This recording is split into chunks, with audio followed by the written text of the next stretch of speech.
क्या आपने कभी यह सुना है कि भगवान किसी के पीछे भाग रहे हो? भगवान किसी से बात करना चाहते हो? भगवान किसी के साथ भोजन करना चाहते हो? कभी सुना है आपने? तो आज सुनिए ये प्रसंग। वृंदावन में रहते थे ऐसे व्यक्ति जिनके साथ भगवान भोजन करना चाहते थे, भगवान उनसे बात करना चाहते थे, ठाकुर जी जिनसे प्रेम करते थे। हरे कृष्ण दोस्तों, मैं हूं अनुज शर्मा। वृंदावन में एक गुरु जी थे। बहुत सारे लोग उनके पास आते थे प्रसंग सुनने, ठाकुर जी की बातें सुनने। उनके बहुत सारे शिष्य थे, वो भी अपने गुरु जी से शिक्षा लेते थे, ठाकुर जी के प्रसंग सुनते थे। उन्हीं शिष्यों में एक शिष्य था जिसको मजाक में लोग भोंदू बोलते थे। भोंदू इसलिए बोलते थे, बड़ा सरल था, सहज था, इतनी बुद्धि नहीं लगाता था चीजों में, जो मन में आता था बोल देता था। वो आश्रम की गैया चराता था, तो वो भी प्रसंग सुन रहा था। तो एक प्रसंग में गुरुजी बता रहे थे कि भांडिर वन में ठाकुर जी आते हैं अपनी गैया चराने के लिए। पीले वस्त्र पहन के, मोर मुकुटधारी, हाथ में बंसी। अद्भुत लगते हैं ठाकुर जी जब आते हैं, गैया चराते हैं। ठाकुर जी जैसा निराला कोई भी नहीं। उनका रूप देख करके आदमी पागल हो जाए। अद्भुत है ठाकुर जी। घुंघराले बाल हैं उनके, चेहरे पर इतना तेज है मानो सैकड़ों सूर्य चमक रहे हैं। ऐसे लगते हैं ठाकुर जी। ये बात भोंदू भी सुन रहा था, और भोंदू को लगता था कि जो बात गुरुजी करते हैं वो बात सत्य है, सच है, ऐसा ही होता है। भोंदू को यह नहीं पता था कि यह बात बहुत पुरानी बता रहे हैं गुरुजी, पहले की बात बता रहे हैं। भोंदू को लगा कि भांडिर वन में आज भी आते हैं ठाकुर जी। तो भोंदू के मन में आया, मैं तो गैया चराने रोज जाता हूं, लेकिन भांडिर वन में ठाकुर जी तो नहीं आते। पर कल जाऊंगा तो ध्यान रखूंगा इस बात का, वन इतना बड़ा है, ढूंढना पड़ेगा, मुझे भी देखना है ठाकुर जी को। गुरुजी बताते हैं इतने सुंदर है वो, इतनी बढ़िया बंसी बजाते हैं, तो मुझे भी मिलना है उनसे। तो अगले दिन भोंदू गया गैया चराने भांडिर वन, और ढूंढने लगा ठाकुर जी को। अपनी गैया चराने लगा और इधर उधर देखने लगा, कहीं से आते दिखाई दे जाएं, किसी पेड़ पे बैठे हों, उनकी गैया देखने लगा, कहीं तो मिलेंगे। ठाकुर जी कहां मिलते। अगला दिन आया, उससे अगला दिन आया। भोंदू को कई दिन हो गए ठाकुर जी को ढूंढते ढूंढते, भांडिर वन में भटकते भटकते। ठाकुर जी कहीं नहीं मिले। लेकिन गुरु जी की बात पर इतना अटूट विश्वास, मन में यही कि मिलेंगे जरूर। हो सकता है किसी कारणवश ना आए हो सकता है किसी और काम चले गए। अब ठाकुर जी हैं, बहुत लोग मिलने आते होंगे, तो नहीं आए होंगे यहां पर। तो ढूंढ रहा था, और अचानक से चंदन की महक आई। महक बढ़ती चली गई, गुलाब की महक आई, ऐसी महक जो कभी भी नहीं आई थी भोंदू को। और बहुत सारी गैयों का झुंड आ रहा था। भोंदू ने उस तरफ देखा, उस महक के साथ गैयों का झुंड आ रहा है, और गैयों के झुंड के बीच में मोर पंखधारी, बाके बिहारी, पीतांबरी पहने हुए, चेहरे पर मुस्कान, मोटी मोटी आंखें, घुंघराले बाल, कृष्ण कन्हैया चलते चले आ रहे हैं गैयों के बीच में, चलते चले आ रहे हैं। भोंदू स्तब्ध खड़ा है, देखता जा रहा है। ऐसा तेज कभी नहीं देखा था, ऐसी रोशनी कभी नहीं देखी थी। बस देखता जा रहा है। हवा में मोर पंख लहरा रहा है, ठुमकते ठुमकते ठाकुर जी आ रहे हैं। ऐसी मुस्कान कभी देखी ही नहीं, ऐसी आंखें कभी देखी ही नहीं। और ये स्तब्ध खड़ा है, सामने से ठाकुर जी आ गए, और ठाकुर जी आकर के भोंदू के सामने खड़े हो गए। भोंदू कुछ नहीं बोल पाया। ठाकुर जी मुस्कुरा रहे हैं। भोंदू को बोलते हैं, भोंदू।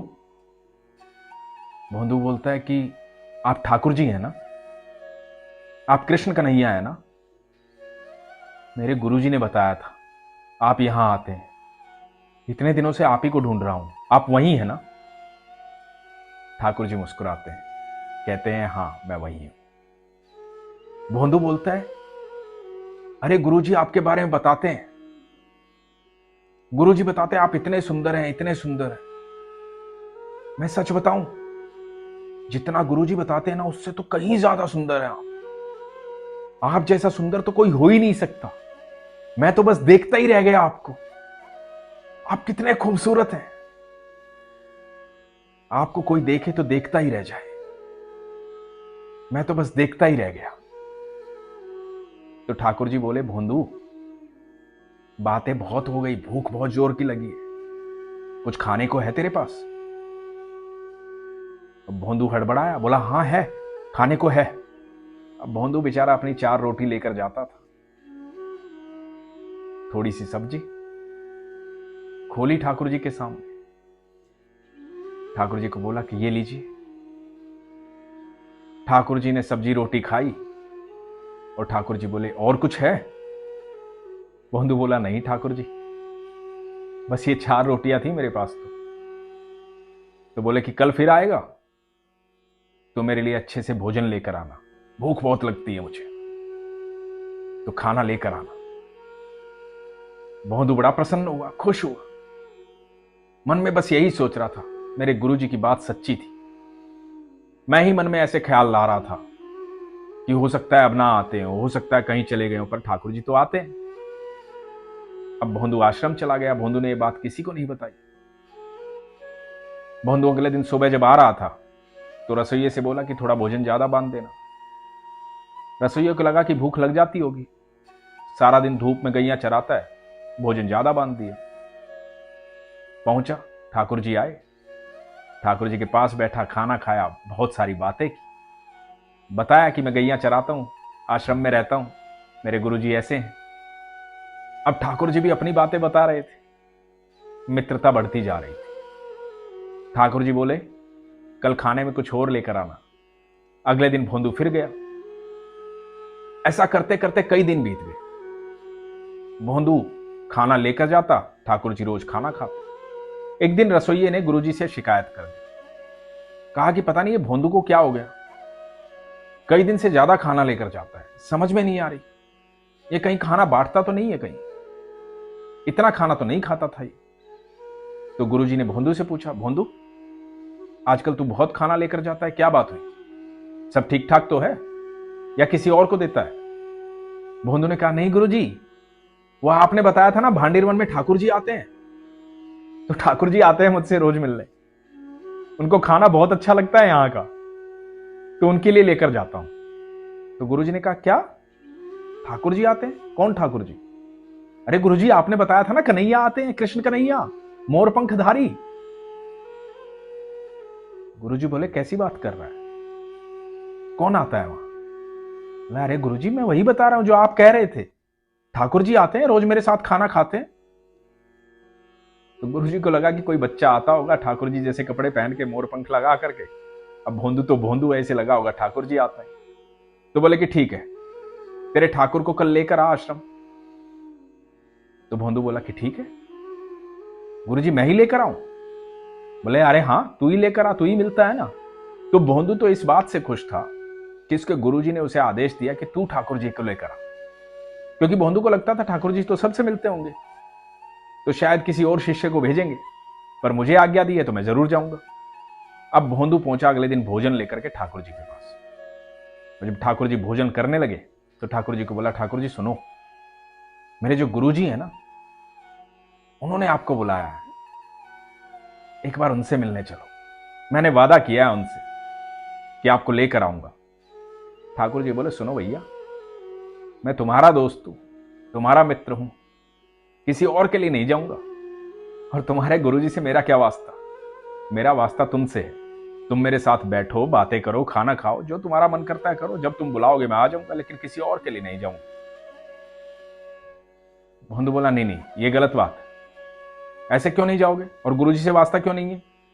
गुरुजी की वजह से मैं आपको जानता हूं, अरे गुरुजी ने शिक्षा दी थी, गुरुजी ने आपके बारे में बताया था, तभी तो आपको ढूंढ रहा था यहां। तो ठाकुर जी बोले, कोई बात नहीं, अब तो तुम मिल गया ना, मैं कहीं नहीं जाऊंगा। तुझे मुझसे मिलना है तो मुझसे मिल, मेरे साथ खाना खा।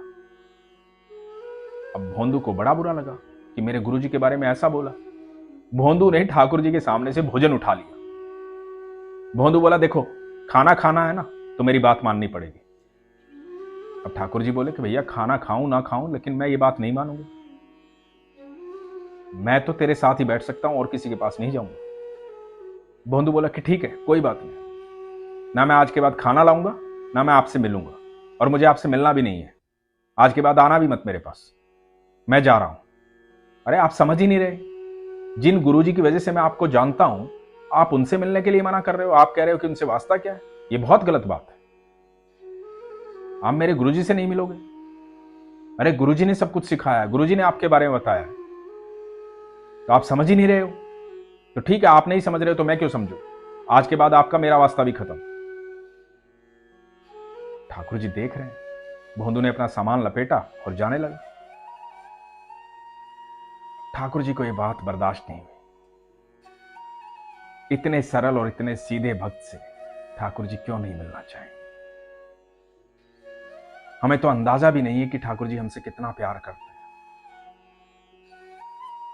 ठाकुर जी भोंदू की सरलता पर मुस्कुरा रहे थे। भोंदू बढ़ता जा रहा था। भोंदू को आवाज दी, भोंदू रुको। हम भोंदू रुकने को तैयार नहीं। ठाकुर जी पीछे पीछे, भोंदू आगे आगे। ठाकुर जी जितना तेज आवाज दें, भोंदू उतना तेज आगे बढ़े। तो ठाकुर जी ने भाग करके भोंदू को पकड़ लिया और भोंदू की पीठ पर बैठ गए। बोला, अरे नाराज क्यों होते हो, चलो जहां चलना है। अब भोंदू की पीठ पर बैठ करके ठाकुर जी भोंदू के साथ चल पड़े गुरुजी के आश्रम की तरफ। इधर गुरुजी बैठे हुए हैं और गुरुजी देख रहे हैं कि बहुत सारी गैयां आ रही है, बहुत सारी गैयां आ रही है। इतनी गैयां कभी वृंदावन में देखी ही नहीं थी। छोटी छोटी बछियां आ रही हैं, वही चंदन और गुलाब की महक आ रही है, और उनके बीच में आ रहे हैं भोंदू की पीठ पर बैठे हुए ठाकुर जी। ये दृश्य देख करके गुरुजी ऐसे के ऐसे ही रह गए। अपनी आंखों पर विश्वास नहीं हुआ। आंखें मलने लगे कि ये क्या देख रहा हूं मैं, ये कैसे हो सकता है, ये संभव है ही नहीं। वही तेज, वही प्रकाश जो आज तक सिर्फ किताबों में पढ़ा था, ग्रंथों में पढ़ा था, साहित्यों में पढ़ा था, गुरुओं से सुना था, कभी देखा नहीं था, आज सामने दिख रहा था। भोंदू की पीठ पर बैठे हुए बाके बिहारी कृष्ण कन्हैया मोर मुकुटधारी। और गुरुजी देख रहे हैं, और देखते देखते गुरुजी निढाल हो जाते हैं, मूर्छित हो जाते हैं। ठाकुर जी को लेकर के भोंदू पहुंचता है गुरुजी के पास और आवाज देता है, गुरुजी उठो, ठाकुर जी आ गए हैं। गुरुजी को उठाता है। सामने ठाकुर जी को गुरुजी देख रहे हैं, भोंदू को देख रहे हैं। आंखों पर विश्वास नहीं हो रहा है। ठाकुर जी मुस्कुरा रहे हैं और गुरुजी ने सबसे पहले भोंदू के चरण स्पर्श किए। ठाकुर जी के चरण बाद में स्पर्श किए। गुरुजी ने कहा कि तेरे जैसा सच्चा, सरल, तेरे जैसा प्यारा कोई हो ही नहीं सकता। मैं भी नहीं, कोई भी नहीं। पूरे ब्रह्मांड का मालिक, तीनों लोकों का मालिक तेरी पीठ पर बैठा है। धन्य है तू भोंदू। ठाकुर जी को धन्यवाद किया। ठाकुर जी मुस्कुराए और अंतर्ध्यान हो गए। तो एक शिष्य ने गुरु को ठाकुर जी के दर्शन करवाए। ये सिर्फ सरलता की बात है, सहजता की बात है। भगवान को किसी की भी चालाकी पसंद नहीं। हम भले ही कितनी बातें करें, कितना भी अपने आप को समझदार समझें, कुछ भी कहें, लेकिन ईश्वर को सिर्फ सरलता पसंद है, सिर्फ सहजता पसंद है। कभी भी आप सच्चे दिल से, सरलता से, निस्वार्थ भाव से ईश्वर को याद करोगे, ईश्वर आपसे मिलने जरूर आएंगे, क्योंकि वो हमसे कभी दूर नहीं होते। मैं हमेशा एक ही बात कहता हूं, ठाकुर जी ने कहा है कि मैं हर समय तुम्हारे साथ रहता हूं, साक्षी भाव में। जब पुकारोगे तुम्हारे समक्ष आ जाऊंगा, क्योंकि जितना प्रेम हम ठाकुर से करते हैं उससे कहीं ज्यादा प्रेम ठाकुर हमसे करते हैं। पर विश्वास होना चाहिए। इसलिए हमेशा कहता हूं, अपने विश्वास को मजबूत रखिए, अपना ख्याल रखिए। हरे कृष्ण।